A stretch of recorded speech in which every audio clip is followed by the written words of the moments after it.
প্রদেশ কংগ্রেস সভাপতির পদ থেকে সরানো হলো অধীর চৌধুরীকে, দায়িত্ব দেওয়া হলো শুভঙ্কর সরকারকে।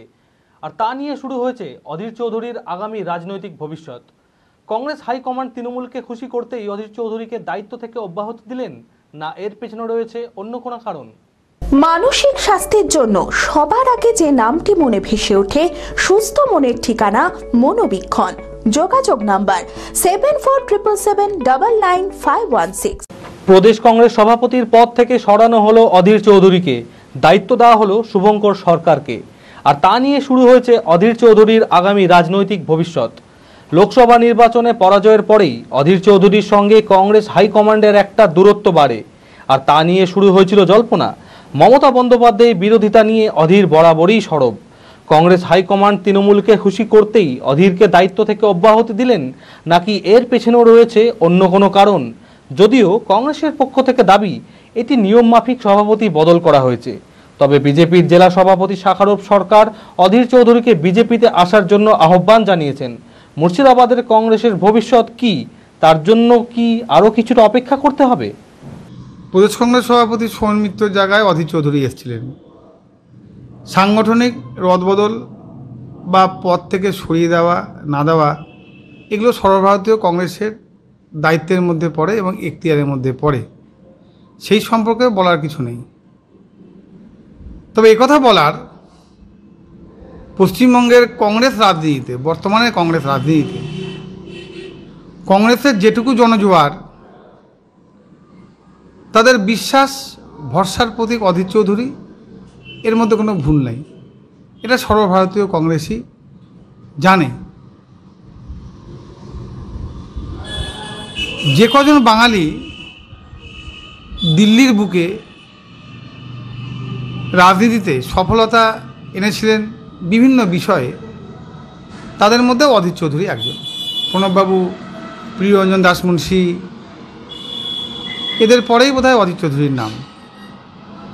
স্বাভাবিক কারণে অধীর চৌধুরীকে সরিয়ে আরেকজনকে নিয়ে আসবেন, এটা তো সর্বভারতীয় কংগ্রেসের সিদ্ধান্তের উপরে পড়ে। কিন্তু অধীর চৌধুরীর প্রতি যাদের বিশ্বাস, অধীর চৌধুরীর প্রতি তাদের ভরসা, গোটা বাংলায় আপাময় কংগ্রেস কর্মীদের, আমি একজন ক্ষুদ্র কংগ্রেস কর্মী হয়ে এটুকু বলতে পারি, তাদের ভাবাবেগে অনেকটাই আঘাত লেগেছে, অনেকটাই আঘাত লেগেছে। এবং এই আঘাতে বর্তমান কংগ্রেসের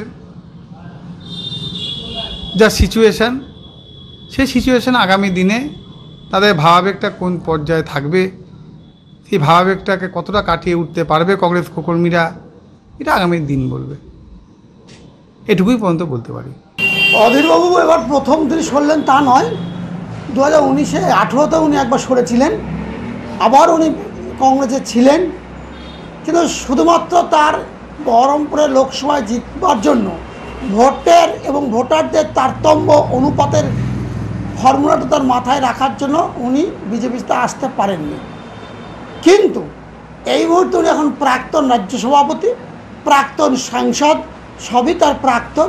আর আমি চাই উনি তৃতীয় প্রাক্তন যাতে না হয়, অর্থাৎ প্রাক্তন রাজনীতিবিদ, অর্থাৎ আমরা অভিভাবকহীন যাতে না হই। কারণ মতাদর্শগত দিক থেকে আলাদা হলেও উনি একজন মুর্শিদাবাদ জেলার একটা রাজনীতিতে একটা বড় স্তম্ভ, এটা আমি তার প্রতিপক্ষ হলে অস্বীকার করার জায়গা নেই। সেই কারণে ওনার শেষ জীবনে, রাজনৈতিক শেষ জীবনে, উনি যদি একটা পবিত্র স্থানে আসতে চান, মানুষ বয়স হলে মন্দিরে যান, আশ্রমে যান, তিনি কীর্তন করবেন, তিনি ভগবানের নাম নেবেন, সততার পথে তিনি চলবার চেষ্টা করবেন। স্বাভাবিক কারণে ভারতীয় জনতা পার্টি একটা মন্দির, আর এই মন্দিরে উনি আসবেন, এটা স্বাভাবিক। পৃথিবীর বৃহত্তম রাজনৈতিক দল ভারতীয় জনতা পার্টি, আর পৃথিবীর বৃহত্তম পবিত্র স্থান হচ্ছে ভারতীয় জনতা পার্টির মন্দির, আর সেখানে উনি আসবেন, স্বাগত জানাবো, এটাই আমার কাজ। নবাব, ঐতিহাসিক মুর্শিদাবাদের বৃহত্তম পাঞ্জাবির প্রতিষ্ঠান পাঞ্জাবের রাজা নবাব।